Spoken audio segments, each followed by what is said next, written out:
Une prime de 2 500 € pour les migrants, une prime destinée à les pousser à quitter le territoire français. C'est l'annonce hallucinante faite mercredi par l'OFII, l'organisme chargé de leur accueil et de leur gestion. 2 500 €, c'est ce que gagnent de nombreux Français après 2 mois de travail. Enquête, Natacha Königsberg.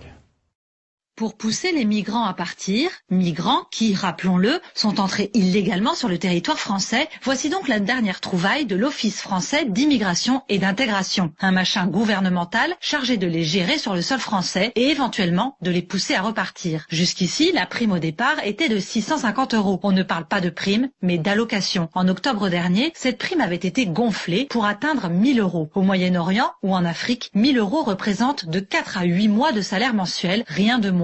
Mais comme cela ne suffisait pas, voici donc que l'OFII annonce une super prime valable uniquement jusqu'à la fin de l'année. 2 500 € pour les migrants candidats au départ d'ici au 31 décembre. Des candidats au départ qui, rappelons-le, n'ont pas à payer leur billet de retour s'ils acceptent de rentrer chez eux. C'est l'État français qui leur paiera l'avion. Les 2 500 € finissent donc totalement dans leur poche. Mais ce n'est pas tout. Comme si ces 2 500 € ne suffisaient pas, l'OFII promet également une prime à l'arrivée pour les aider à se réinsérer. Une prime destinée notamment à les aider à se reloger ou à créer une activité économique comme une entreprise ou un petit commerce. Cette prime peut atteindre, tenez-vous bien, jusqu'à 10 000 €. Tout cela risque de créer ce qui s'était déjà produit dans le passé, une nouvelle pompe aspirante. Du temps où les Roumains, bien que membres de l'Union européenne depuis 2007, venaient en France illégalement, soi-disant pour travailler, ils étaient incités à rentrer en Roumanie avec une prime du même type. Très vite, l'on s'est aperçu que des filières s'étaient organisées pour venir toucher la prime en France, rentrer au pays, puis revenir au bout de quelques semaines ou quelques mois, toucher une nouvelle fois la prime. L'identité des bénéficiaires de ces primes sera bien évidemment relevée et enregistrée, mais quand on sait que la plupart des migrants n'ont pas de papier ou utilisent de fausses identités, on comprend à quel point cette mesure est totalement déconnectée de la réalité, une fois de plus.